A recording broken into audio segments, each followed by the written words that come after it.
In July 1990, Sarah Monroe and Jess Hayes drove a cherry red convertible into the Starlight Drive-In and never drove out. For 12 years, police insisted the two best friends were runaways, chasing a new life far from their small Georgia town. But in 2002, a routine survey of Lake Oconee detected a large anomaly deep below the surface. What divers found wouldn't just solve a missing persons case, it would expose a conspiracy of silence that had been hiding in plain sight for over a decade. The scent of dust and aged cardboard, thick enough to taste, filled Eliza Monroe's small apartment. It was the smell of stagnation, the aroma of 12 years packed into neat, stackable squares. She ran the tape gun across the seam of the final box, the harsh, ripping sound serving as the definitive punctuation mark on this chapter of her life. She was finally leaving Greensboro, Georgia. Ellie straightened up, pressing the heels of her hands into the small of her back. The August heat was oppressive, a humid weight that clung to her skin despite the rattling efforts of the window AC unit. Outside, the cicadas buzzed with their relentless summer drone, a sound that had become the soundtrack to her inertia. She looked around the apartment, bare walls, empty shelves, the faint, cleaner rectangles where pictures used to hang. It felt less like a home and more like a waiting room she was finally allowed to exit. The move to Atlanta wasn't far geographically, just a couple of hours down the highway, but emotionally it was a chasm. Atlanta offered anonymity, a chance to breathe air not saturated with the memory of that July night in 1990. The night her older sister, Sarah, and Sarah's best friend, Jess Hayes, vanished from the Starlight Drive-In. Ellie had been 17 then, she was 29 now, and still nothing. She walked to the kitchen sink, the linoleum floor sticky beneath her sneakers. She turned the faucet on, the water running cold over her wrists, washing away the grime of packing tape and dust. She was halfway through drying her hands on a dish towel when a sharp, insistent knock echoed through the empty space. Ellie frowned. The moving truck wasn't due for another hour. She wasn't expecting anyone. She crossed the room, navigating the maze of boxes, and peered through the peephole. A man stood on the threshold, middle-aged, wearing a suit that looked uncomfortably warm. He had a tired, methodical look in his eyes, the kind that came from seeing too much. She opened the door, the chain lock still engaged. "Yes?" The man pulled a badge from his pocket, holding it up to the gap. The gold shield gleamed in the dim light of the hallway. "Miss Monroe? Eliza Monroe?" That's right. Her heart gave a strange arrhythmic thump. The Greensboro Police Department hadn't shown up at her door in years, not since the initial flurry of activity had faded into the cold indifference of a forgotten case. "My name is Detective Miles Corbin." He paused, his eyes assessing her. "I need to speak with you regarding your sister, Sarah." The name hit her like a physical blow. Sarah. The air in the apartment seemed to thin, making it hard to draw a full breath. "Regarding Sarah?" she repeated, the words tasting like ash. "What about her?" Corbin's expression remained carefully neutral, but something shifted in his gaze.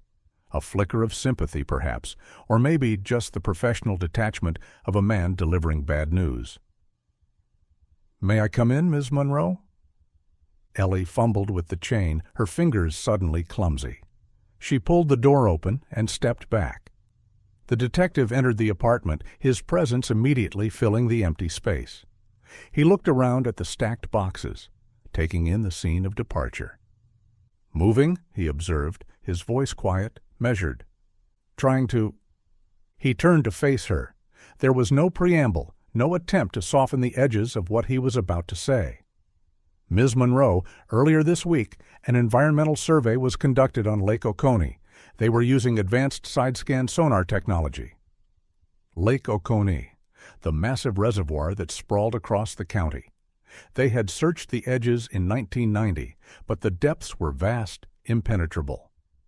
"They flagged a large anomaly on the lakebed," Corbin continued, his gaze steady. "A dive team was dispatched yesterday to investigate." Ellie leaned against the wall, the drywall cool beneath her palm. She felt a sudden, terrifying clarity. They found something, a metal shipping container. A shipping container? The detail was bizarre, jarringly out of place in the narrative she had constructed in her head over the years, a narrative of runaways or a tragic accident on a dark road. This felt cold, calculated.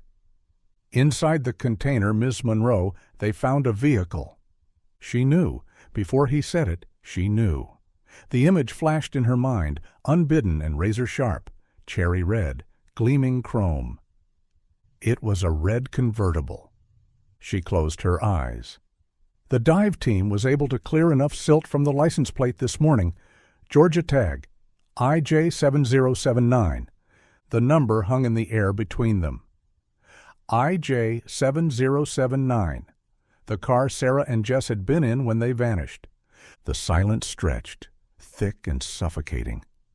Ellie opened her eyes. The detective was watching her, waiting for the reality to land.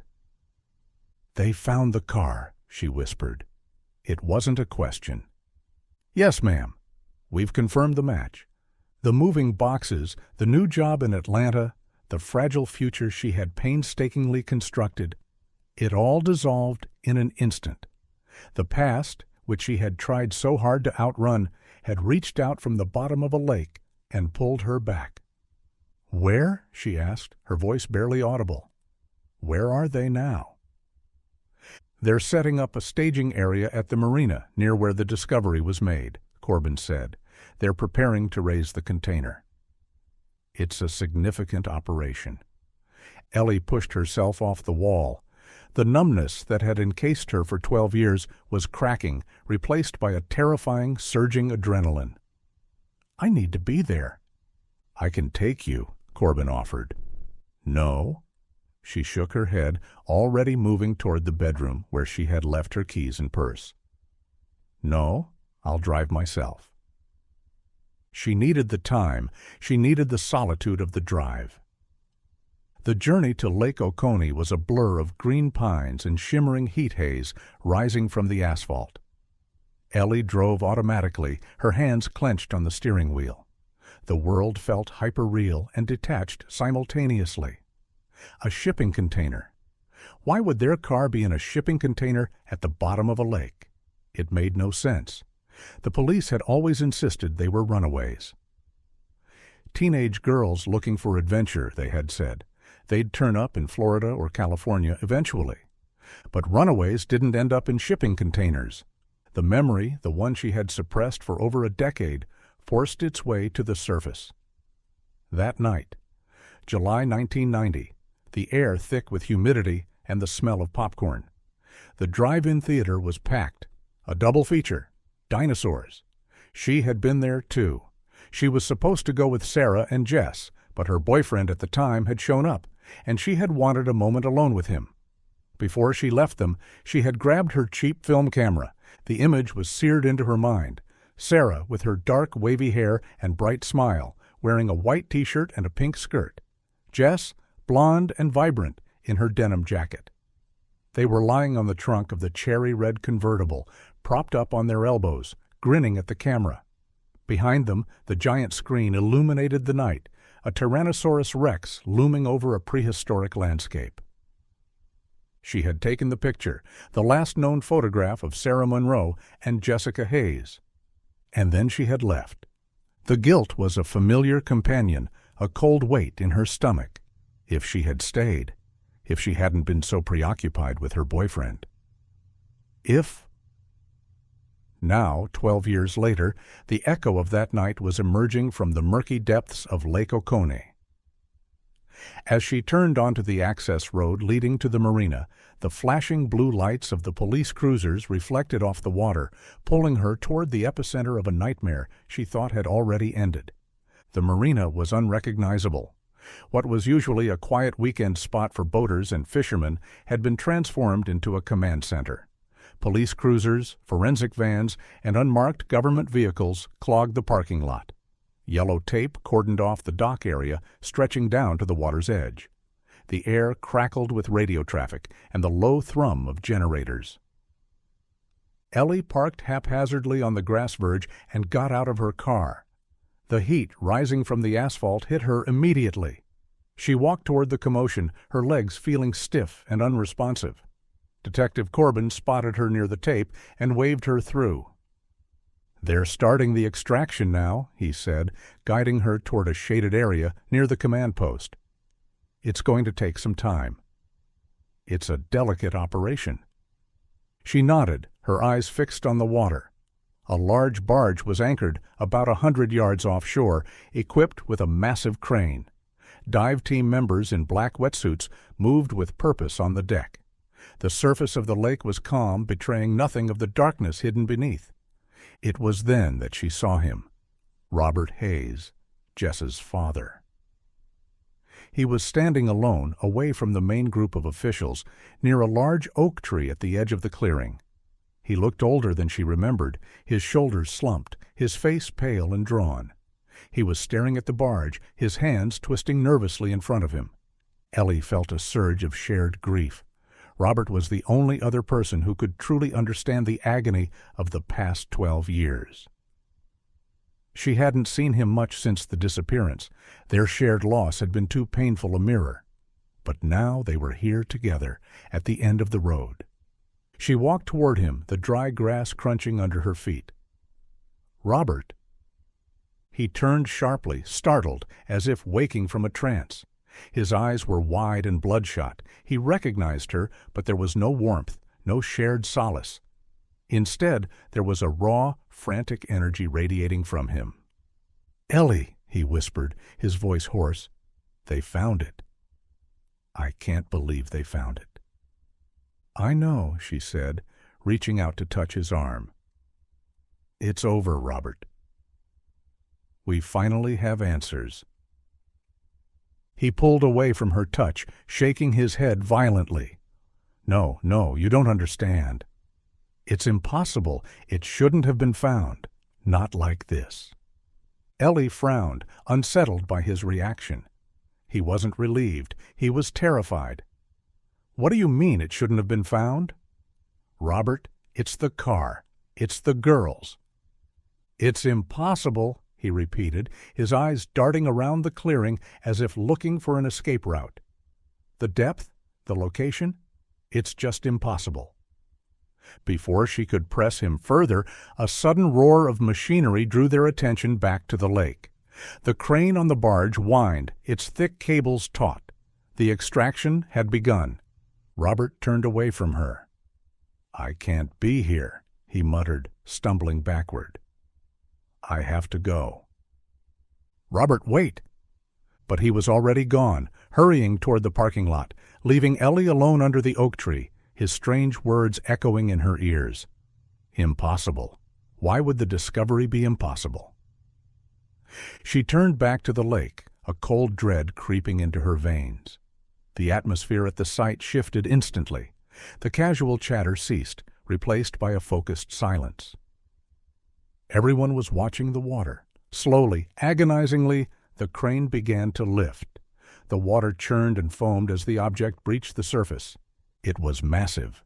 A full-sized shipping container dripping with murky water and coated in a thick layer of algae and rust. It looked ancient, a relic from a forgotten time. It hung suspended in the air, rotating slowly. The doors of the container were splayed open, gaping like a maw. And inside, Ellie saw it. The red convertible. It wasn't the vibrant cherry red of her memory, the one gleaming under the drive-in lights. This car was a ghost, covered in silt and grime, its color muted to a dull, faded orange red. It was positioned facing outward, its headlights staring blankly like vacant eyes. The contrast between the joyful image in her mind, Sarah and Jess smiling, the dinosaurs roaring behind them, and this aquatic tomb was devastating. The silence at the marina was absolute, broken only by the dripping of the water and the creak of the crane. The barge slowly maneuvered toward the shore, the container suspended above the deck. It was lowered onto a flatbed truck waiting on the boat ramp.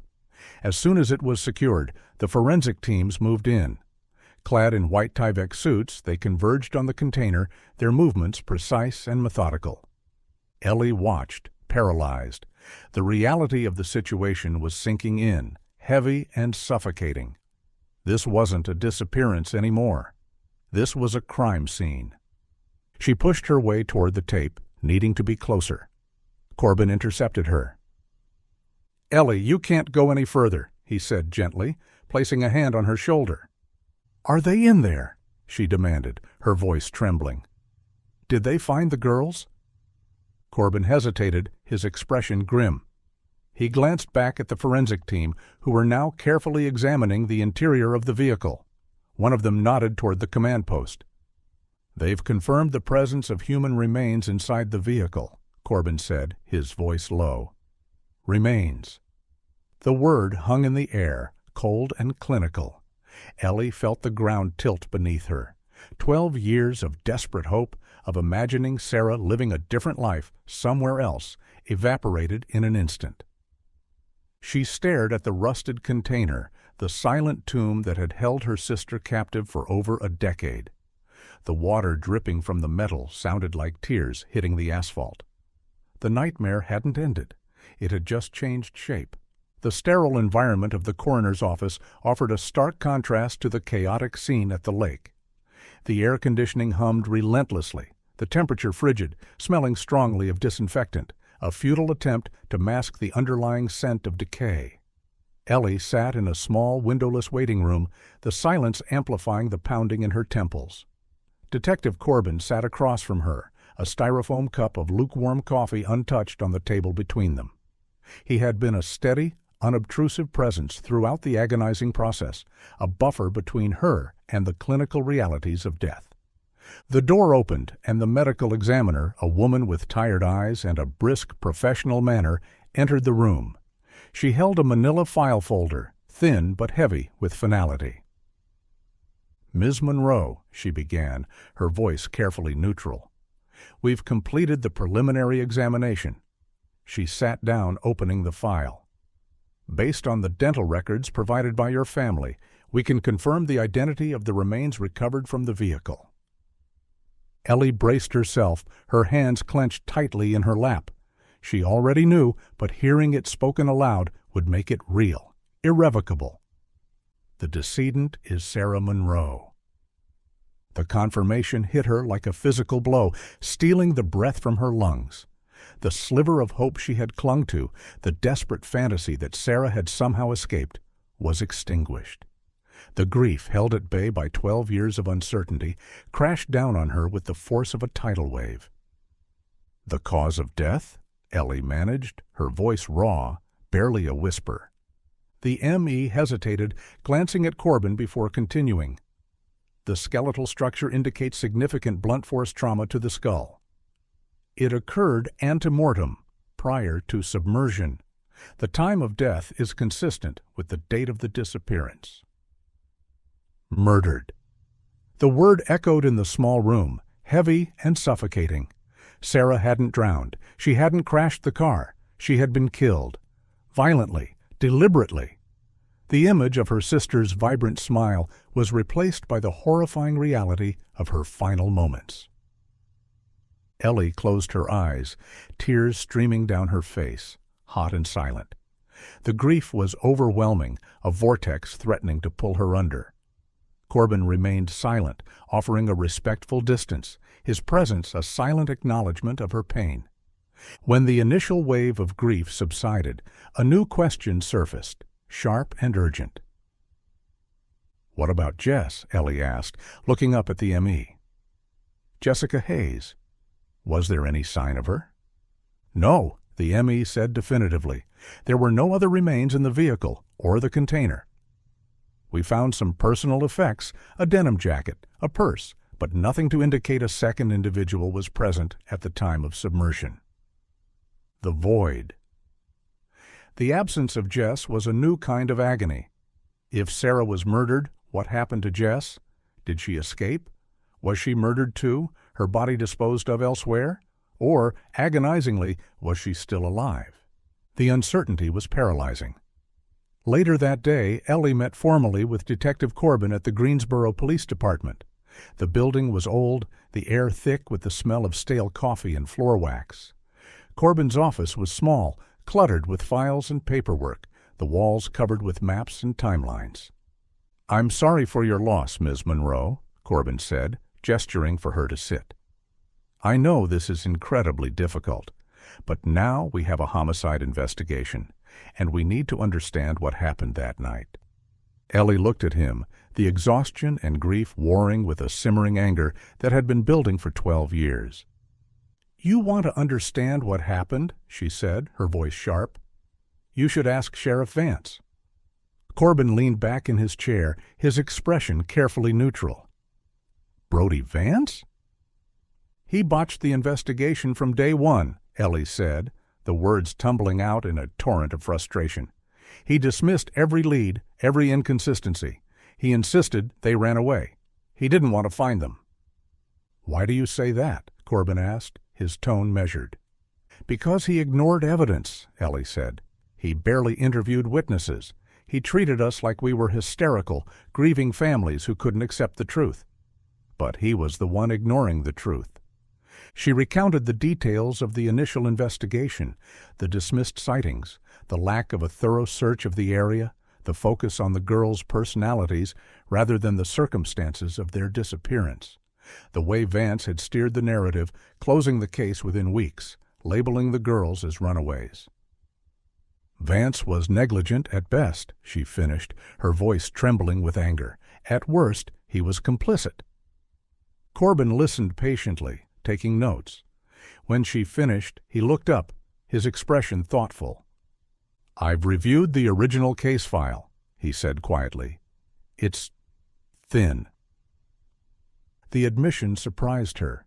It was the first time anyone in law enforcement had acknowledged the failings of the initial investigation. "This investigation will be different, Ms. Monroe," Corbin promised, leaning forward, his gaze intense. "I assure you, we're starting from scratch." He pointed to a whiteboard on the wall, covered with photos of the recovered container and the car. "The container," he said, "that's the key. This wasn't a random act of violence. This was organized. It required logistics, resources, a crane, a truck, access to a shipping container. This wasn't the work of a lone predator." The realization sent a chill down Ellie's spine. An organization, a group of people responsible for her sister's death, for the 12 years of agony. "We need to identify the source of the container," Corbin continued, "and we need to understand why they went to such lengths to hide the evidence." As Ellie left the police station, the weight of the past 12 years seemed to settle on her shoulders. The grief was still there, raw and overwhelming. But now there was something else, too. A flicker of hope, a terrifying possibility. If the people responsible for Sarah's murder were organized, sophisticated, what else were they capable of? And what had they done with Jess? The weight of the water was heavy, suffocating, but beneath it, the currents were shifting, pulling the truth toward the surface. Detective Miles Corbin hated coincidences. In his line of work, coincidences were usually a sign of something deliberate, something hidden beneath the surface. And the discovery of the container in Lake Oconee felt anything but accidental. He sat at his desk, the hum of the precinct fading into the background as he stared at the sonar image on his computer screen. The grainy black and white image showed the rectangular shape of the container resting on the lakebed, stark and unnatural against the smooth contours of the silt. It was too neat. A routine environmental survey stumbling upon a 12-year-old crime scene in a lake spanning thousands of acres? Improbable. He focused on the how. How was the container found? He dug into the paperwork for the environmental survey, tracing the chain of authorization, the funding sources, the specific mandate. The survey was conducted by a private firm contracted by the Georgia Department of Natural Resources, DNR, routine mapping, the official report stated. But Corbin knew routine. Routine was underfunded, understaffed, and prioritized based on immediate need. This survey seemed to have appeared out of nowhere, fully funded and fast-tracked. He pulled up the DNR records, cross-referencing the authorization codes. And then he found it. Buried deep in the appendix, a single paragraph that changed everything. The survey wasn't routine. It had been specifically mandated by the state based on high-priority topographical data submitted anonymously months prior. The data indicated a significant anomaly in that sector of the lake, a potential environmental hazard that required immediate investigation. Corbin leaned back in his chair, the realization hitting him like a jolt of electricity. The discovery was not accidental. Someone wanted the container found. But why? Why hide evidence for 12 years and then suddenly reveal it? The anonymous submission was a dead end, electronically scrubbed of any identifying information. But the data itself, high-resolution sonar scans, suggested specialized equipment and expertise. If someone wanted the container found, they were either involved in the original crime or had knowledge of it. It suggested a fracture in the conspiracy, a break in the silence. He turned his attention back to the past. If the discovery was orchestrated, then the original investigation was likely compromised. Ellie Monroe's accusations against Sheriff Vance suddenly carried a lot more weight. Corbin walked down to the archives, the basement storage room filled with old case files and forgotten evidence. The air was thick with the smell of dust and mildew. He located the 1990 file for the Monroe Hayes disappearance. It was thin, just as he had told Ellie. A handful of reports, a few witness statements, a missing persons flyer. He spread the contents out on a metal table, the fluorescent light casting long shadows. The investigation was a joke. Sheriff Vance had clearly steered it toward the runaway theory from the beginning. Key witness statements were missing. The interviews with the families were perfunctory, dismissive. There was no record of a thorough search of the drive-in theater, no attempt to track the girls' movements before their disappearance. He focused on the details that were present: the timeline, the location, the witnesses. One name jumped out at him: Robert Hayes, Jess's father. He had been interviewed, of course, but the interview was brief, focused on Jess's state of mind, her behavior in the days leading up to the disappearance. There was no indication that Vance had considered him a suspect or even a person of interest. Corbin frowned. In cases involving missing children, the parents were always the first suspects. It was standard procedure. But Vance had cleared Robert Hayes almost immediately. He reviewed the forensic reports from the recovered car. Sarah Monroe's remains. No sign of Jess. The container showed no signs of forced entry. It had been sealed from the outside. If someone wanted the container found, who would benefit? If Jess was still alive, held captive somewhere, the discovery of the car and Sarah's remains would force the police to reopen the case, to dedicate resources to finding her. But who would know where the container was hidden? Only the people who put it there. The implications were unsettling. If the perpetrators orchestrated the discovery, they were either incredibly arrogant or incredibly desperate. Corbin returned to his office, the thin file clutched in his hand. He needed to know more about Robert Hayes, about his background, his expertise, his life over the past 12 years. He also needed to know more about Brody Vance. The retired sheriff had a lot to answer for. The case was no longer just a cold case, it was a conspiracy. And the realization that the corruption might still be active, that the perpetrators might be watching, sent a chill down his spine. He was navigating a minefield, and he didn't know where the next explosion would come from. He picked up the phone and dialed the DNR, requesting the raw data from the anonymous submission. He needed to know how the anomaly was detected, what technology was used. It was a long shot, but it was the only lead he had. The key to the present lay buried in the past, hidden beneath 12 years of silence and deceit. And Corbin was determined to uncover it, no matter how deep the corruption ran. The inertia of grief was a powerful force, but the discovery of the car and the agonizing absence of Jess had galvanized Ellie. She couldn't sit passively by, waiting for the police to deliver updates. She needed to act, to move, to uncover the truth herself. If the police investigation had been compromised once, it could be compromised again. Driven by a restless energy, she returned to the scene of the disappearance, the Starlight Drive-In. It was a desolate landscape, a graveyard of teenage memories. The massive screen where dinosaurs had once roared was faded and peeling, a skeletal silhouette against the twilight sky. The ticket booth was boarded up, the concession stand a crumbling ruin. The parking lot was cracked and weed-choked, the silence broken only by the chirping of crickets and the distant rumble of traffic. Ellie walked through the overgrown field, the memories overlaying the decay. She could almost hear the echo of laughter, the smell of popcorn, the crackle of the speakers. She stopped at the spot where the red convertible had been parked. The image of Sarah and Jess smiling beneath the projector lights burned into her mind. She needed to find someone who remembered that night, someone who might have seen something, anything, that the police had overlooked. The official reports were useless, tainted by Vance's deliberate negligence. She started by tracking down former employees. It was a tedious process, requiring hours of searching through old phone books, online directories, and local archives. Most of the employees had been teenagers at the time, now scattered across the country, their memories faded by time and distance. But then she found him, Mr. Hemlock, the elderly man who used to run the projection booth. He still lived in Greensboro, in a small house just a few miles from the drive-in. Ellie knocked on his door, her heart pounding with a mixture of hope and trepidation. The door opened, revealing a frail, white-haired man with cloudy eyes.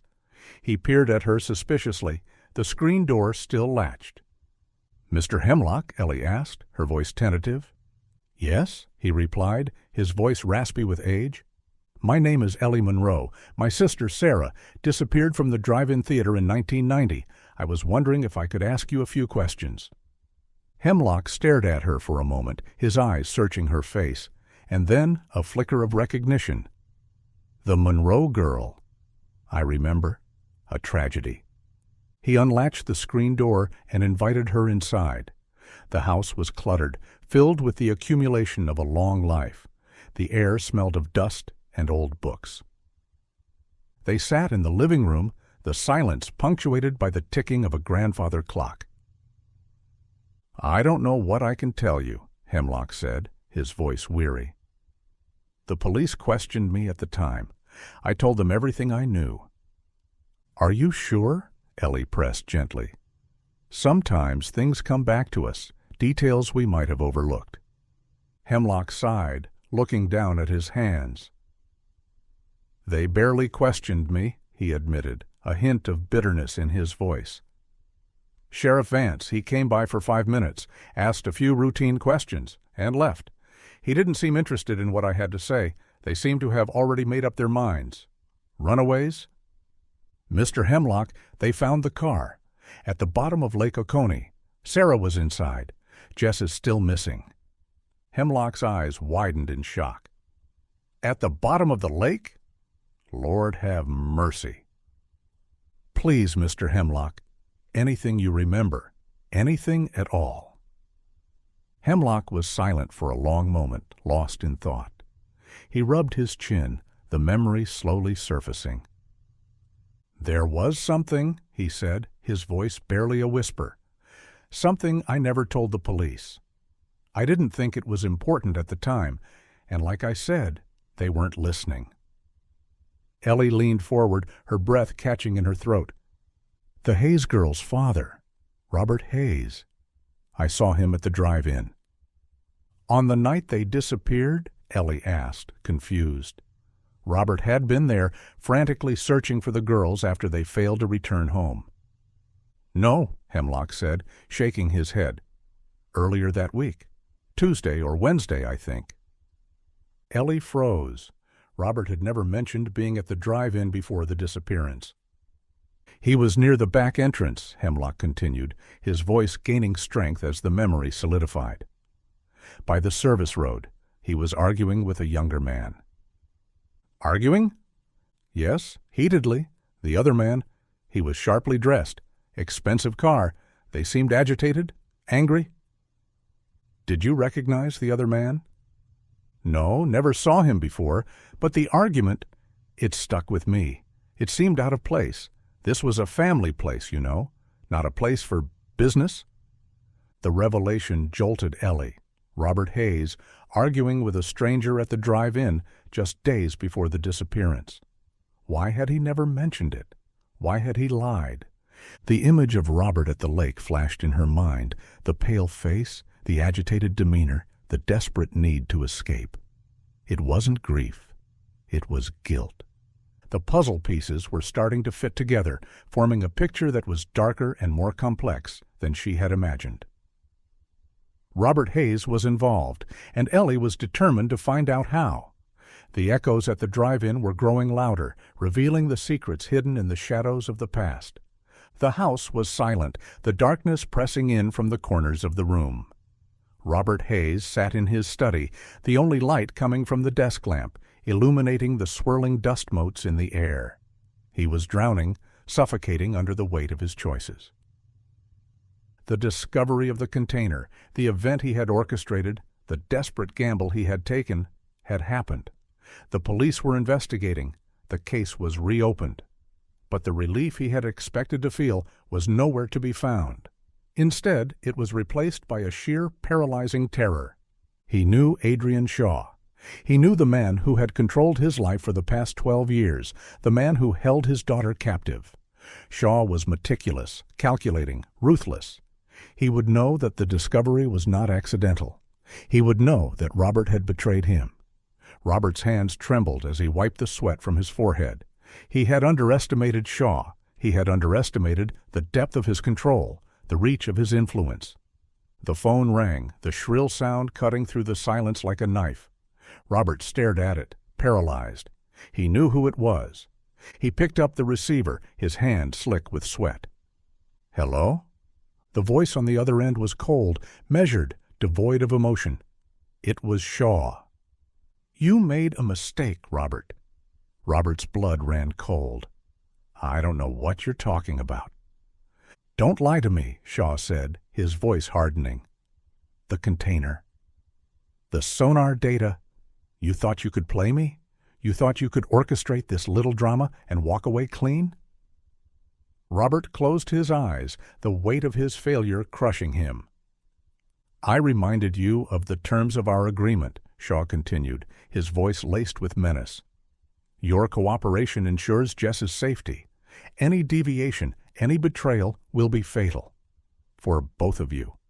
"Please," Robert whispered, his voice breaking, "don't hurt her." "You've forced my hand, Robert. You've brought attention to us, and that requires a response." The line went dead. Robert stood frozen, the dial tone buzzing in his ear. The threat was clear. Shaw was coming for him, and he would kill Jess. The motivation for leaking the sonar data had been simple: desperation. For 12 years he had clung to the belief that Shaw would eventually release Jess, that his cooperation would earn his daughter's freedom. But as the years dragged on, he finally accepted the agonizing truth. Shaw would never let her go. She was too valuable as leverage, too dangerous as a witness. His silence was condemning Jess to a lifetime of isolation, a slow death in the darkness. The leaked data was a desperate attempt to force the state's hand, to trigger an investigation that would lead the police to Shaw without exposing his own involvement. He had hoped the discovery of the container, the evidence of the murder, would be enough. But his plan was naive. He had failed to account for the depth of the corruption, the extent of Shaw's control. The fear, sharp and suffocating, galvanized him into action. He had to run. He had to disappear. He rushed to the bedroom, pulling a hidden safe from the back of the closet. He frantically stuffed cash, documents, and a small faded photo of Jess into a duffel bag. He had to get out of Greensboro. He had to find a way to save his daughter, even if it meant sacrificing himself. The sound of a car door slamming outside stopped him cold. He peered through the curtains. It was Ellie Monroe. Panic flared in his chest. He couldn't face her. Not now. Not with the weight of his betrayal hanging over him. He had to get out. Now. Ellie took the information from Hemlock straight to Corbin. The revelation that Robert Hayes had been at the drive-in earlier that week, engaged in a heated argument with a sharply dressed stranger, shifted the focus of the investigation squarely onto the grieving father. Robert never mentioned this, Corbin said, his expression grim. He was never thoroughly investigated. Vance dismissed him as a grieving parent. He knows something, Ellie insisted, the urgency mounting. His behavior at the lake, the argument, his emotional distance. It all points to something deeper. She couldn't shake the image of Robert at the lake, his eyes wide with terror, his hands trembling. It wasn't the reaction of a man seeking justice. It was the reaction of a man trapped in a nightmare. "I have to talk to him," Ellie said, the decision firming in her mind. "I have to confront him." Corbin hesitated. "Ellie, if he's involved, he could be dangerous." "He's Jess's father," Ellie countered. "He loved her." "If he's involved, it's because someone forced his hand." She didn't wait for Corbin's approval. She drove straight to Robert's house, the adrenaline pumping through her veins. The house was dark, quiet. The front door was slightly ajar. Ellie frowned. That wasn't right. She pushed the door open, the hinges creaking loudly in the silence. "Robert?" The living room was dimly lit, the curtains drawn. The air was thick with tension. She heard a noise coming from the back of the house, a scraping sound, followed by a muffled curse. She moved silently through the hallway, her heart pounding in her chest. She found him in the bedroom. He was kneeling on the floor, frantically pulling documents and cash from a hidden safe in the closet. A duffel bag lay open on the bed. He was running. "Robert!" He spun around, startled, his face pale and haggard. "Ellie? What are you doing here?" "I know about the argument," Ellie said, her voice cold and steady. "At the drive-in, the week before they disappeared."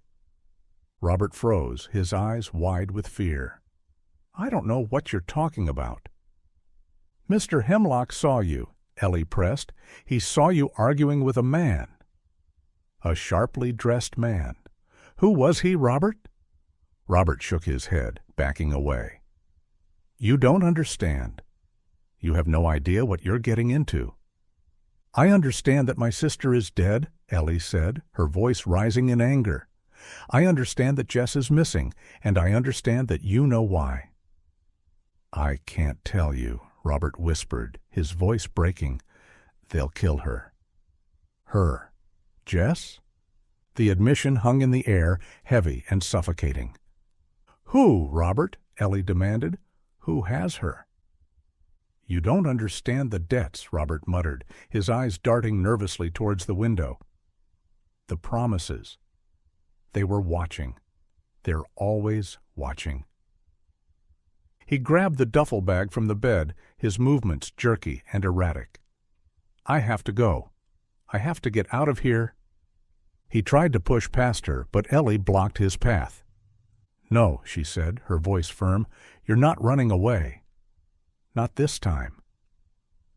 "Get out of my way, Ellie," Robert warned, his voice laced with desperation. "Tell me the truth," Ellie pleaded, the anger draining away, replaced by a desperate need for answers. "Help me find her." Robert hesitated, the conflict raging in his eyes. He looked at Ellie, seeing the reflection of his own grief and guilt in her face. "Leave it alone, Ellie," he whispered, his voice trembling. "For your own safety. Please." He shoved her out of the way, the force of the blow staggering her. She fell against the wall, gasping for breath. By the time she recovered, he was gone. The front door slammed shut, the sound echoing in the silence of the empty house. Ellie stood alone in the hallway, the realization crashing down on her. Robert was involved, and Jess was alive. Detective Corbin was already moving. The technical investigation into the leaked sonar data had been running parallel to Ellie's fieldwork, And the results were coming in. The sophisticated encryption used to submit the data anonymously had been cracked, the digital trail traced back to its source. He sat in his office, the blinking cursor on the computer screen illuminating the confirmation he had been waiting for. The data had been traced back to the specific equipment and access codes used by Robert Hayes' company. Robert Hayes was a sonar technician. He had the means, the expertise, and the access to orchestrate the discovery. Corbin drove to the company headquarters, a nondescript office building in an industrial park. He met with the manager, presenting the evidence, the warrant for the access logs. The manager, pale and nervous, cooperated fully. He confirmed Robert's access to the equipment, his specialization, his recent erratic behavior. The logs confirmed it. Robert Hayes had generated the leaked sonar data. The truth crystallized in Corbin's mind, stark and unavoidable. Robert Hayes knew where the container was. He had known for 12 years. But the confirmation didn't bring the relief he expected. It opened up a new set of questions, a deeper layer of complexity. If Robert was involved in the disappearance, why reveal the evidence now? Why risk exposing himself after all this time? The behavior didn't fit the profile of a cold-blooded accomplice. It fit the profile of a man trapped, desperate, terrified. Corbin realized that Robert was not the mastermind behind the conspiracy. He was a pawn, coerced into silence, his cooperation bought with the life of his daughter. The image of Robert at the lake, the panic, the agitation, the desperation, flashed in his mind. He wasn't running from the police. He was running from the people who controlled him. The urgency intensified. If Robert was running, it meant the danger was imminent. He called Ellie, his voice tight with urgency. "I traced the sonar data. It was Robert. He orchestrated the discovery." Ellie's response was immediate, her voice filled with a mixture of horror and determination. "I know. I confronted him. He's running. He's terrified." "I'm on my way," Corbin said, the siren already blaring as he pulled out of the parking lot. "Don't let him leave." The race was on. They needed to find Robert before the people he was running from silenced him forever. The truth was within reach, but the danger had just escalated exponentially. The investigation was no longer just about finding justice. It was about saving lives. Ellie stood in Robert's driveway, the adrenaline surging through her veins. Corbin's words echoed in her mind. "Don't let him leave." She heard the sound of the garage door opening. Robert was leaving. She moved quickly, blocking the exit with her car. She got out, her heart pounding, and stood in the glare of the headlights. Robert's car screeched to a halt, inches from her. He stared at her through the windshield, his eyes wide with panic. He got out of the car, his face contorted with rage and desperation. "Ellie! What are you doing? Get out of the way." "I'm not letting you leave, Robert," she said, her voice steady despite the trembling in her hands. "I know what you did." "You don't know anything," Robert retorted, his voice cracking. "You have to let me go. Before they find me." "Who, Robert? Who are you running from?" The sound of the siren cut through the night air. Corbin's car pulled up behind Ellie's, the flashing lights illuminating the scene. Corbin got out of the car, his expression grim. "It's over, Robert. We know about the sonar data." Robert looked from Ellie to Corbin, the realization sinking in. He was trapped. "You don't understand," he pleaded, his voice breaking. "They'll kill her. They'll kill Jess." The words hit Ellie like a physical blow. Jess. Alive. "Jess is alive?" she whispered, the hope surging through her, overwhelming the horror of the betrayal. "Yes," Robert sobbed, the facade crumbling. "She's alive. And if you don't let me go, they'll kill her." "Who, Robert?" Corbin demanded, his voice sharp. "Who has her?" "Adrian Shaw," Robert whispered, the name tasting like poison on his tongue. Adrian Shaw, the sharply dressed man from the argument at the drive-in. The pressure from both Ellie's emotional pleas and Corbin's factual evidence was too much. The weight of the guilt, the terror, the 12 years of silence finally crushed him. Robert Hayes broke down. The confession began, fractured and agonizing, spilling out in a torrent of grief and regret.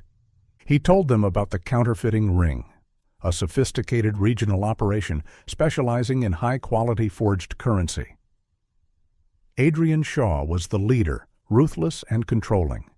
Robert had been recruited years ago, his expertise invaluable to the operation.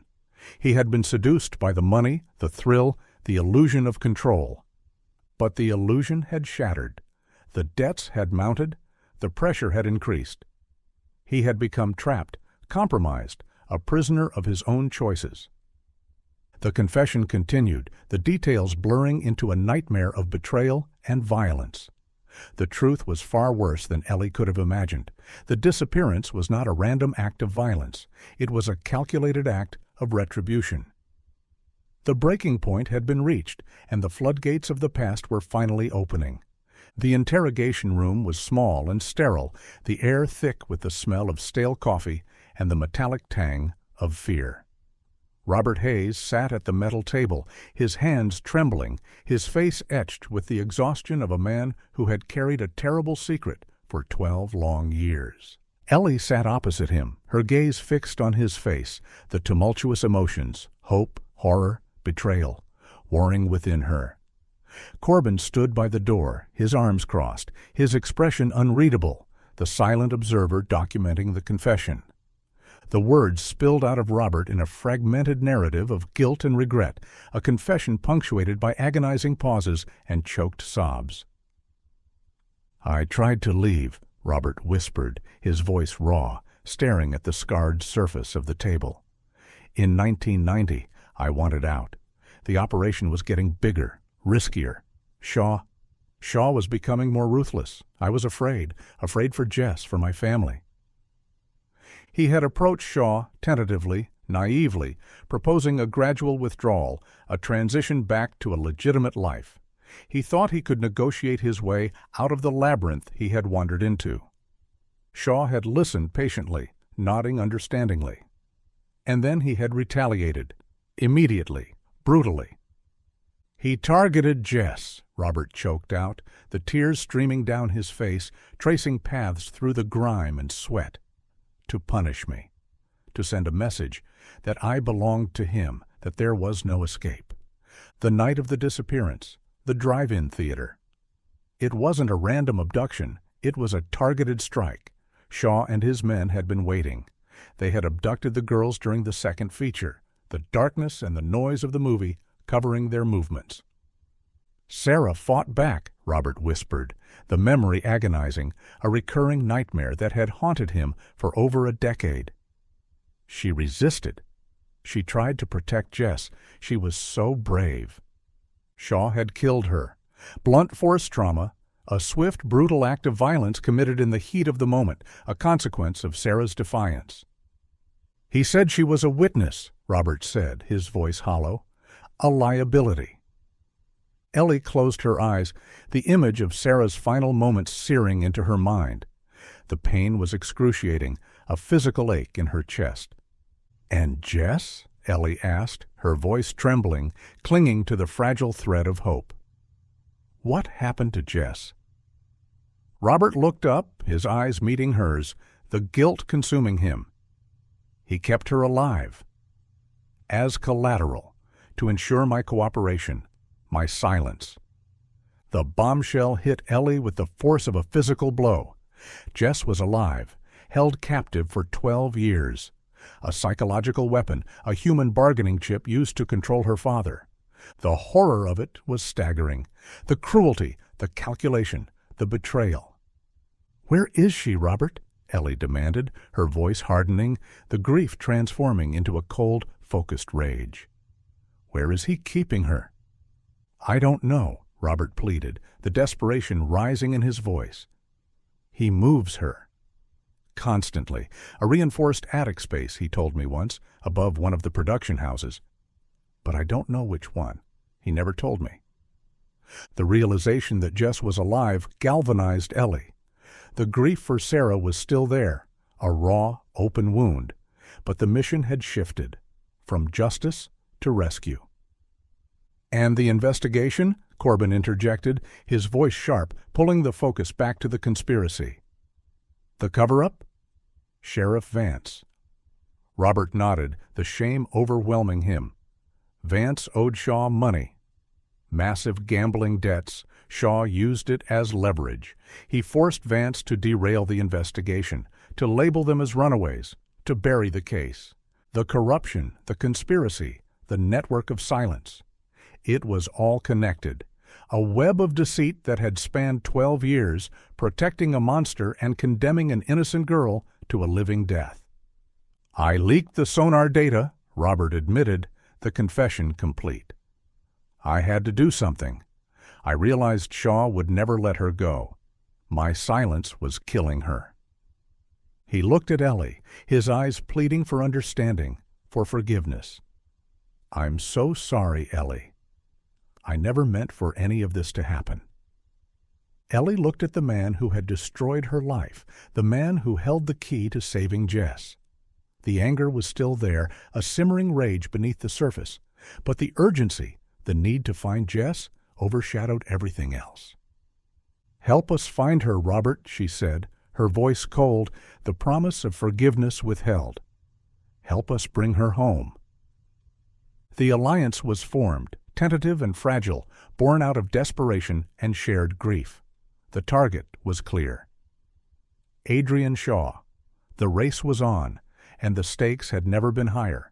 The knowledge that Jess was alive transformed the investigation. The methodical pace of a homicide case was replaced by the frantic urgency of a rescue mission. Every minute that passed was another minute that Jess remained in captivity, another minute that Adrian Shaw could silence her forever. Ellie pushed Corbin to move fast. "We have to find her, Miles." "Now." Corbin, galvanized by the revelation of the conspiracy and the depth of the corruption, began organizing a task force. He utilized Robert's knowledge of the counterfeiting ring, the distribution hubs, the key personnel, the methods of operation to secure warrants for Shaw's known properties.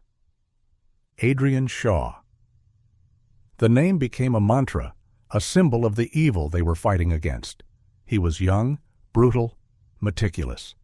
He had built a regional empire on a foundation of fear and intimidation. The investigation expanded rapidly, drawing in resources from state and federal agencies. The scale of the counterfeiting operation was staggering, far exceeding their initial estimations. But as they moved to execute the warrants, they encountered inexplicable obstacles. Delays in authorization, denied requests for surveillance, bureaucratic red tape that seemed designed to stall their progress. Ellie felt a familiar frustration rising in her chest, the same indifference, the same dismissiveness that had characterized the initial investigation. "What's happening?" she demanded, confronting Corbin in his office. "Why are we stalling?" Corbin's expression was grim. "I don't know, but the resistance is too coordinated, too precise." He leaned back in his chair, the suspicion growing in his eyes. "It feels like someone is actively working against us, someone on the inside." The realization hit Ellie like a punch to the gut. The corruption ran deeper than the retired Sheriff Vance. "A mole?" she whispered, the word tasting like ash in her mouth. Corbin nodded slowly. Shaw must have an active contact inside the department, someone who is still protecting him, someone who is feeding him information about our movements. The implications were terrifying. If Shaw knew their plans, he could move Jess, he could destroy evidence, he could disappear. They were compromised. The sense of isolation was overwhelming. They were fighting a war on two fronts, against the criminal organization that held Jess captive and against the system that was supposed to protect them. "What do we do?" Ellie asked, the desperation mounting. "We operate off the books," Corbin replied, his voice hardening. "We lock down the investigation. We identify the mole, and we take them down." The stakes had escalated exponentially. They were no longer just investigators, they were fugitives within their own system. And the clock was ticking. They needed to operate in the shadows until the mole was identified. Every move they made, every piece of information they gathered, was potentially compromised. "We need to find the source of the original corruption," Corbin said, his mind working strategically. "If we can confirm Vance's involvement, we can trace the connections forward. We can identify the players who are still active." Ellie insisted on accompanying him. She needed to confront the man who had destroyed her life, the man who had condemned her sister to death and Jess to a lifetime of captivity. Brody Vance lived in a sprawling McMansion in a gated community, a testament to the wealth he had accumulated during his tenure as sheriff. The house was ostentatious, vulgar, a monument to greed and corruption. They found him on the back patio, overlooking the perfectly manicured golf course. He was older now, his hair silver, his face tanned and wrinkled. He looked up as they approached, a smug expression on his face. "Detective Corbin," he said, his voice dripping with arrogance. "And Ms. Monroe, to what do I owe the pleasure?" "We're reopening the investigation into the disappearance of Sarah Monroe and Jessica Hayes," Corbin said, his voice cold and steady. Vance chuckled, swirling the ice in his glass. "That case is closed. They were runaways." "We know about the container," Ellie said, her voice trembling with rage. "We know Sarah was murdered, and we know you covered it up." Vance's smile faded, his eyes hardening. "I don't know what you're talking about." "We have Robert Hayes in custody," Corbin said, pressing the advantage. "He confessed everything: Adrian Shaw, the counterfeiting ring, the gambling debts." Vance flinched. The mention of Shaw's name shattered his composure. "You buried the investigation to settle your debt?" Corbin continued, his voice laced with contempt. "You let a murderer walk free. You condemned an innocent girl to captivity." Vance's face turned pale, the sweat beading on his forehead. "You have no proof." "We have Robert's testimony," Corbin said, "and we have the evidence of the botched investigation, the missing files, the steered narrative. We are prepared to bring federal charges against you." The threat hung in the air, heavy and suffocating. Federal charges, prison time, the destruction of his legacy. Vance hesitated, the conflict raging in his eyes. He looked at the golf course, the symbol of his wealth and power, and then back at Corbin. He broke. "All right," he whispered, his voice trembling. "All right? I did it. I buried the investigation. Shaw forced me." The confession was anticlimactic, devoid of remorse or regret. It was a strategic move, an attempt to minimize the damage. "Who else is involved?" Corbin demanded. "Who is the mole inside the department?" Vance shook his head, the fear returning to his eyes. "I don't know. Shaw kept his contacts compartmentalized. He never revealed his sources." "You're lying," Ellie said, her voice sharp with anger. "I swear," Vance insisted, the desperation raw in his voice. "I don't know who the current mole is." But Shaw always had someone on the inside, someone who protected him, someone who kept him informed. The confirmation of the deeper conspiracy was chilling. They were fighting an enemy who was embedded in the system, an enemy who could anticipate their every move. They left Vance on his patio, a broken man surrounded by the spoils of his corruption. The confrontation had given them the confirmation they needed, but it hadn't brought them any closer to finding Jess. They were still operating in the dark, surrounded by shadows and deceit. And the realization that they were alone, that they couldn't trust anyone, was a heavy weight to bear. With the confirmation of the conspiracy and the existence of the mole, the investigation shifted into a dangerous new phase. They had to find Jess, but they had to do it without alerting Shaw to their movements. They turned back to Robert, their only source of information about the counterfeiting ring. He was housed in a secure location, isolated from the general population, the fear of Shaw's retaliation hanging over him like a shroud. "I need to know everything about the operation," Corbin said, spreading a map of Georgia across the table. "Every location, every personnel, every detail." Robert, galvanized by the hope of rescuing his daughter, provided a detailed account of the ring's activities: the distribution hubs, the production houses, the methods of operation. "He keeps her isolated," Robert insisted, his voice trembling. "A reinforced attic space, soundproofed, near one of the production houses. But I don't know the current location. He moves her around constantly." The image of Jess trapped in a small, dark space, isolated from the world, fueled Ellie's determination. "We have to check every location," Ellie said, the urgency mounting. Corbin nodded, his expression grim. "We have to do it quietly, off the books."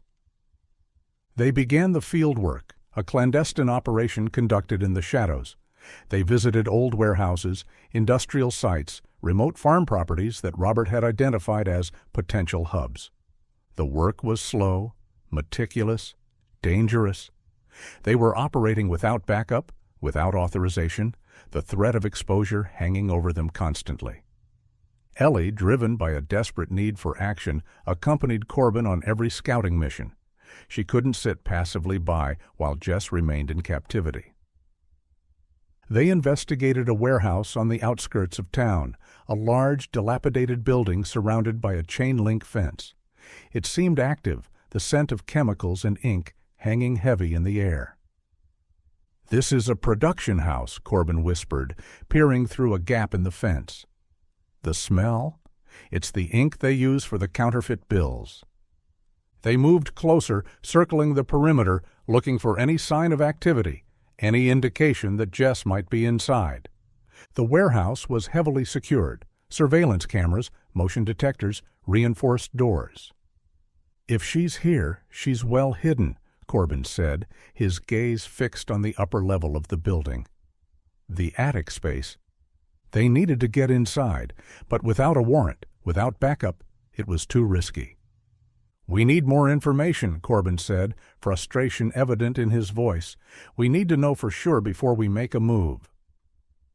The sense of helplessness was overwhelming. They were so close, yet so far. They retreated into the shadows. The image of the warehouse burned into Ellie's mind. The counterfeit trail was leading them closer to Shaw, closer to Jess. But it was also leading them deeper into a world of darkness and danger, a world where one wrong move could be fatal. They continued scouting the warehouse, monitoring the activity, looking for a pattern, a vulnerability they could exploit. The tension was immense, the silence broken only by the distant hum of traffic and the occasional barking of a dog. They were positioned in a concealed location across the street, watching the entrance of the warehouse. The hours dragged on, the adrenaline slowly fading, replaced by a dull, throbbing exhaustion. Suddenly, a black sedan pulled up to the entrance. Two men got out, dressed in dark clothing, their movements precise and purposeful. They were carrying large duffel bags. "A pickup," Corbin whispered, raising his binoculars. "They're moving the counterfeit bills." This was their chance. If they could intercept the pickup, they could gather intelligence, identify the players, potentially even leverage them against Shaw. "Let's move," Corbin said, his voice hardening. They crossed the street silently, moving quickly through the shadows. They approached the sedan from behind, their weapons drawn. "Police!" Corbin shouted, the word echoing in the silence. "Hands up!" The men spun around, startled. They dropped the duffel bags, their hands reaching for their weapons. A tense standoff ensued. The air crackled with anticipation, the threat of violence hanging heavy in the air.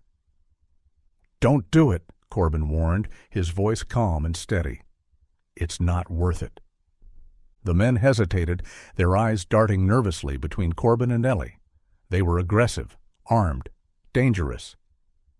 "Adrian knows you're sniffing around," one of the men said, his voice laced with menace. "He sent us to deliver a message." He looked at Ellie, his gaze cold and calculating. "Drop it," he said, his voice hardening, "or we'll bury you next to the other girl." The threat hit Ellie like a physical blow, the casual brutality, the chilling indifference. They knew who she was. They knew what she was doing. The mole had alerted Shaw to their movements. Their cover was blown. The men capitalized on the momentary shock, scrambling back into the sedan. The tires screeched as they sped away, disappearing into the night. Ellie and Corbin were left standing in the empty street, the silence heavy and oppressive. They had underestimated Shaw. They had underestimated the depth of his control, the reach of his influence. The urgency intensified. If Shaw knew they were closing in, he would move Jess. He would silence her forever. They had to find her, now. But they were operating in the dark, surrounded by enemies, the realization that they were alone, that they couldn't trust anyone, chilling them to the bone. The warehouse was no longer a viable target. They had to find a new lead, a new strategy, and they had to do it fast.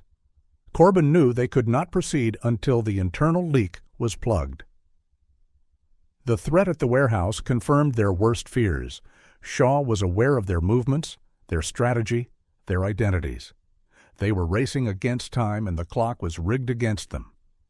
He retreated to his office, locking the door, pulling the blinds. The precinct, once a place of refuge, now felt like enemy territory. Anyone could be the mole. Anyone could be watching, listening, reporting back to Shaw. He had to identify the leak, and he had to do it quickly, quietly, without alerting the mole to his suspicion. He locked down the investigation, restricting access to the case files, the evidence, the surveillance logs.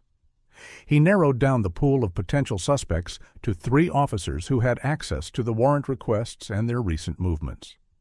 Deputy Wilkes, a young, ambitious officer with a checkered past and rumors of financial difficulties. Detective Miller, a seasoned veteran, cynical and disgruntled, resentful of Corbin's rapid ascent. Sergeant Davis, a trusted colleague, a friend, a man Corbin had relied on for years. The possibility that one of them could be the mole was a bitter pill to swallow. But Corbin knew that betrayal often came from the closest quarters. He devised a canary trap, a classic counterintelligence technique designed to flush out a leak. He created 3 slightly different versions of a fabricated document, a supposed major breakthrough in the investigation, a fake surveillance location where Shaw was allegedly scheduled to meet a high-level contact. He fed each suspect one version of the document under the guise of a confidential briefing. Wilkes received the location of an abandoned airfield on the outskirts of town. Miller received the location of a high-end restaurant in the city center. Davis received the location of a secluded marina on the coast. He then monitored their communications, their movements, their behavior. He set up surveillance teams at each location, waiting for any sign of activity. The hours dragged on, the tension mounting. The silence was heavy, oppressive, the waiting agonizing. And then he got a hit. Deputy Wilkes made a call from a burner phone, the communication encrypted, but the location traceable. He then left the precinct, driving erratically, heading towards the abandoned airfield. Corbin watched the surveillance feed, his heart sinking. The mole was identified. Wilkes arrived at the airfield, parking his car near the entrance. He got out, looking around nervously, waiting for someone. A black sedan pulled up moments later, the same sedan from the warehouse. The confirmation was clear. Wilkes was the mole. Corbin felt a surge of anger, betrayal, but also a grim satisfaction. The leak was plugged. The investigation could proceed. He picked up the phone and mobilized the tactical team. It was time to take down the mole and to use him to their advantage.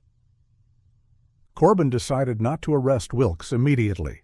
The mole was more valuable as an asset, a conduit for disinformation, a weapon they could use against Shaw. They devised a desperate gambit, a high-risk strategy designed to force Shaw's hand to create a diversion that would allow them to locate Jess. "We feed Wilkes false information," Corbin explained, briefing Ellie and Robert in a secure location. A massive, imminent raid on Shaw's main known compound, the warehouse we previously scouted. The warehouse was a production house, a key asset for Shaw's operation. A raid would cripple his organization, forcing him to react, to panic, to make a mistake. We make it look real, Corbin continued. We mobilize SWAT, the FBI, every available resource. We create a diversion so massive that Shaw has no choice but to focus his attention on the warehouse. And while he's distracted, Ellie said, the realization dawning on her. We find Jess? Exactly, Corbin said. We hope the false raid will force Shaw to reveal his location or Jess's hiding place, while he feels the pressure. The risk was immense. If the gambit failed, if Shaw saw through the deception, they would lose everything. But they had no choice. They were running out of time. Corbin orchestrated the false raid, the mobilization beginning immediately. He contacted the FBI, the state police, utilizing the fabricated evidence of an imminent terrorist threat to secure the necessary resources. The scale of the operation was staggering. The coordination, the logistics, the deception. He ensured that Wilkes was aware of the impending raid, feeding him the false information through a compromised channel. Wilkes took the bait. He immediately contacted Shaw, the panic evident in his voice. The trap was set. The gambit was in motion.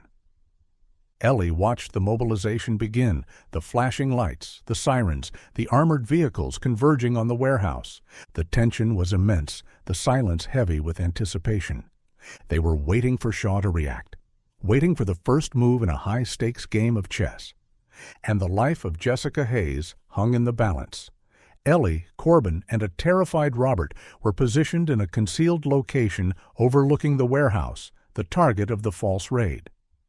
The night was dark, moonless, the air thick with humidity and the smell of impending rain. They watched the mobilization unfold, the tactical teams moving into position, the perimeter secured, the tension mounting. The radio chatter crackled in their ears, the coded language of the raid echoing the urgency of the situation. All units in position, the commander's voice echoed through the radio. Breach in 5. Ellie held her breath, her gaze fixed on the warehouse. The silence was heavy, oppressive, the waiting agonizing. Suddenly, they saw movement in the compound. The main door opened, and several figures emerged, silhouetted against the dim light from inside. "Shaw," Corbin whispered, raising his binoculars. It was him, Adrian Shaw, the man who had orchestrated the nightmare, the man who held Jess captive. He looked panicked, agitated, his movements jerky and erratic. He shouted orders at his men, who began loading equipment and boxes into waiting trucks. They were evacuating. They were destroying evidence. The raid was working. The diversion was successful. "He's running," Ellie said, the adrenaline surging through her veins. Shaw got into a separate car, a black sedan, identical to the one from the warehouse encounter.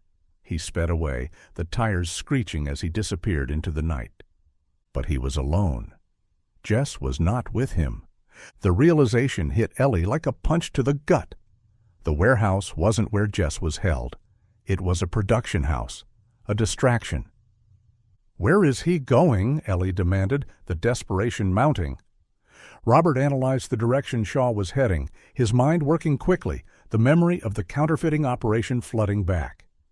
"He's heading north," Robert said, his voice trembling. "Towards the rural area, the back roads." He paused, his brow furrowed in concentration. And then the realization dawned on him. "The farm," he whispered, his eyes wide with terror. "He has a remote farm property, an isolated location. The Ring acquired it years ago for secure storage, a contingency safe house. A safe house, a place where Shaw could hide his most valuable assets, his most dangerous secrets. Jess?" "We have to follow him," Ellie said, the determination hardening in her voice. Corbin hesitated, the conflict raging in his eyes. The authorities, the backup, the resources, they were all focused on the warehouse miles away. They were on their own. "Let's go," Corbin said, the decision firming in his mind. They scrambled back to the car, the sound of the raid beginning echoing in the distance. The breach, the shouts, the chaos. They were heading into the darkness, towards the heart of the conspiracy, towards the place where Jess was hidden. The final confrontation was imminent, and the life of Jessica Hayes hung in the balance. They followed Shaw's car through the winding, remote backroads of rural Georgia. The night was dark, the trees pressing in on them, the silence broken only by the roar of the engine and the crunch of gravel beneath the tires. The pursuit was tense, dangerous. They had to keep pace without being spotted, navigating the unfamiliar terrain, the sharp curves, the sudden dips in the road. Shaw was driving fast, erratically, the panic evident in his movements. He knew they were following him. He knew they were closing in. "He's trying to lose us," Corbin said, his hands tight on the steering wheel, his eyes fixed on the taillights of Shaw's car disappearing around a bend. "Don't lose him," Ellie pleaded, the desperation mounting. "We can't lose him." They pushed the car to its limits, the engine screaming in protest. The chase continued for miles, the distance between them narrowing and widening, a deadly game of cat and mouse. Finally, Shaw turned onto a narrow dirt road, disappearing into the darkness. "This is it," Robert whispered, his voice trembling. "The farm." They followed him, the headlights cutting through the darkness, illuminating the overgrown vegetation, the dilapidated fences. They saw the farmhouse in the distance, a dark shape silhouetted against the night sky. It was old, isolated, the windows reinforced, the doors secured. A prison.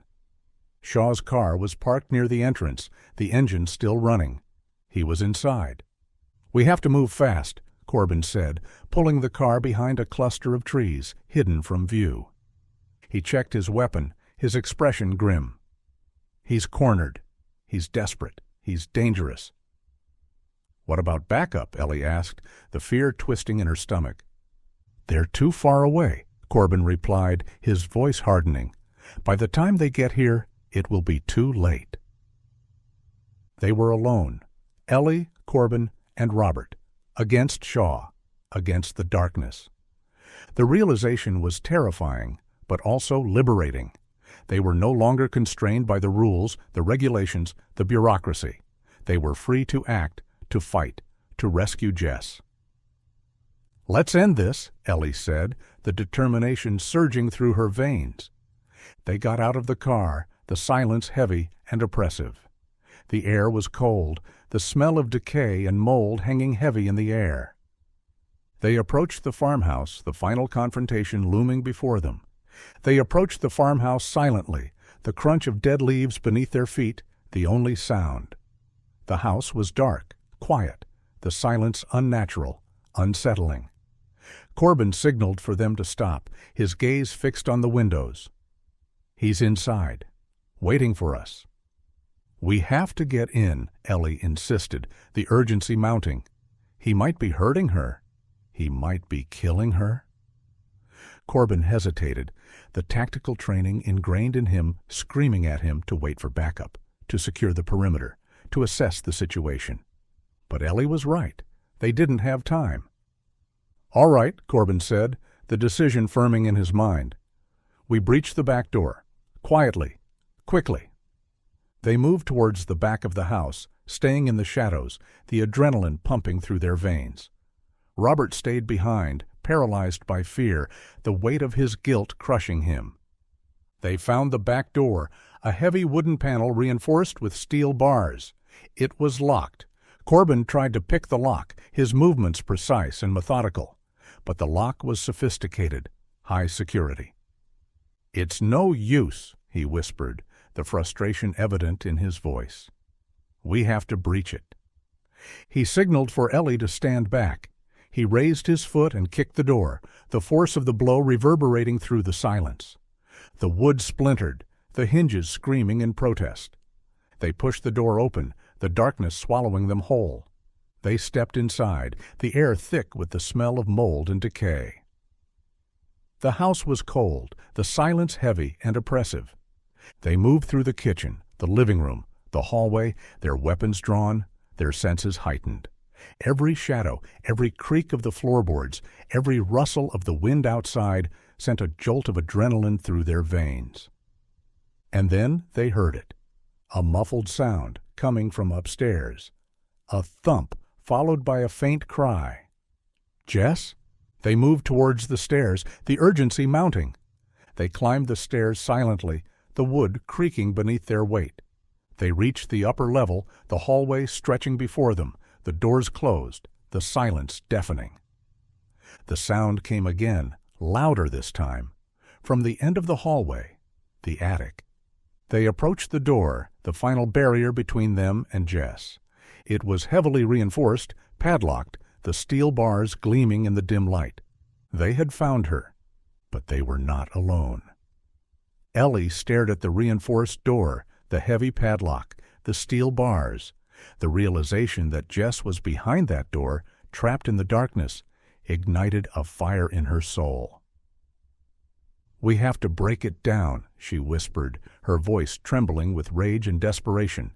She frantically looked around for something to use as a battering ram, a lever, anything to break the lock. She saw a heavy crowbar leaning against the wall, rusted and covered in cobwebs. She grabbed it, the metal cold and solid in her hands. She attacked the padlock, the metal screeching in protest. The sound echoed in the silence, loud and jarring. Suddenly, a door opened in the hallway. A figure emerged from the darkness, silhouetted against the dim light from downstairs. Adrian Shaw. He was furious, his eyes wide with rage, his face contorted in a snarl. He was armed, a gun held tightly in his hand. "You," he spat, his voice laced with venom. "You ruined everything." Corbin engaged him immediately, stepping in front of Ellie, his weapon raised. "Drop the gun, Shaw. It's over." Shaw laughed, a cold, humorless sound. "It's not over until I say it's over." He raised his gun and fired. The shot echoed in the hallway, the bullet burying itself in the wall next to Corbin's head. Corbin returned fire, the muzzle flash illuminating the darkness. A desperate, realistic struggle ensued. The two men grappled in the narrow hallway, their bodies slamming against the walls, the floorboards groaning beneath their weight. Corbin was losing the upper hand. Shaw was younger, stronger, fueled by rage and desperation. He slammed Corbin against the wall, the impact knocking the breath out of him. He raised his gun, pressing the barrel against Corbin's forehead. Ellie watched in horror, the crowbar held tightly in her hands. She had to do something.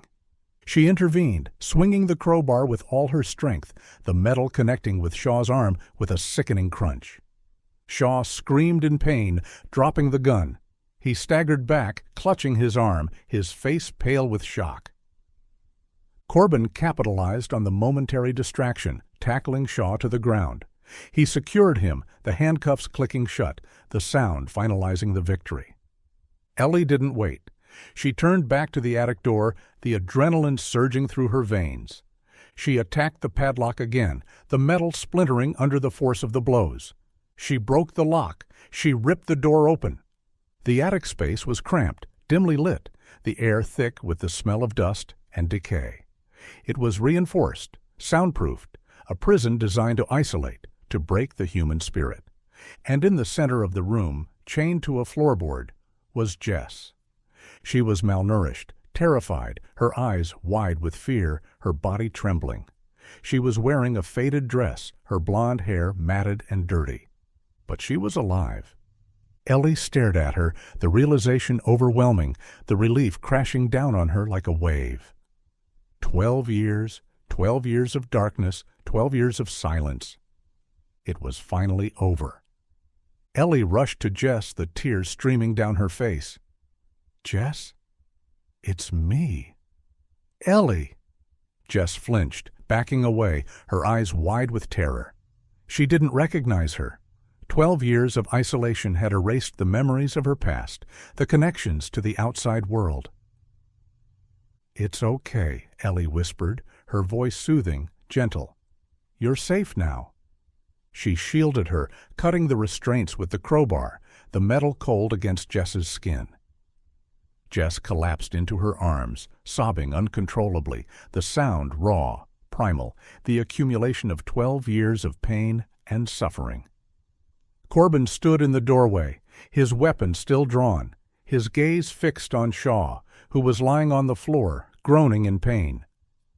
The sound of distant sirens finally approached, the flashing lights illuminating the darkness.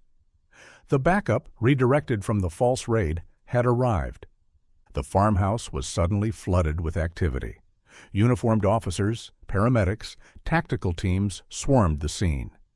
Ellie held Jess tightly, rocking her back and forth, whispering words of comfort, the world outside fading into the background noise.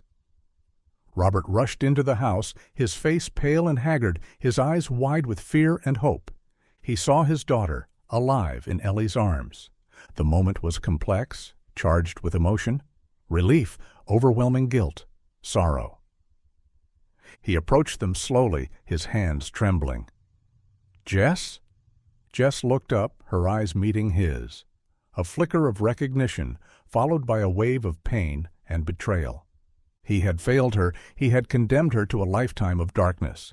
He fell to his knees, sobbing, the weight of his guilt crushing him. Ellie looked at the scene, the chaos, the flashing lights, the broken bodies. The relief of finding Jess was mixed with the profound grief for Sarah. The nightmare was over. The darkness had been vanquished. But the healing was just beginning. The road to recovery would be long, arduous, painful, but they would walk it together. The aftermath of the rescue sent shockwaves through the community, the state, the nation. The story of the two girls who vanished from a drive-in theater, the sunken container, the counterfeiting ring, the corruption, the 12-year captivity. It was the stuff of nightmares. Adrian Shaw was arrested and later sentenced to life in prison without the possibility of parole for the murder of Sarah Monroe and the kidnapping and false imprisonment of Jessica Hayes. The counterfeiting ring was dismantled, the assets seized, the personnel arrested. The corruption was exposed. Deputy Wilkes and former Sheriff Brody Vance were arrested and indicted on federal corruption charges for their roles in the cover-up and obstruction of justice. The scandal rocked the Greensboro Police Department, leading to a massive overhaul of the system, a purging of the corruption that had festered for decades. Robert Hayes faced charges for his involvement in the counterfeiting ring, but his role in orchestrating the discovery and aiding the rescue resulted in a lenient plea deal. He served a short prison sentence, the guilt and shame a heavier burden than any punishment the state could impose. The healing process was slow, painful. Jess was deeply traumatized, the 12 years of isolation leaving deep scars on her psyche. She struggled to reacclimate to the world, the noise, the light, the human contact. Ellie postponed her move indefinitely.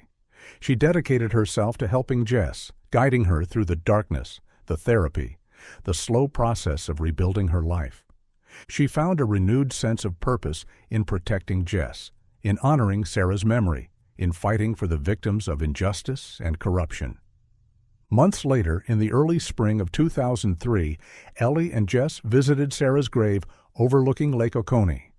The water was calm, tranquil, the surface reflecting the clear blue sky.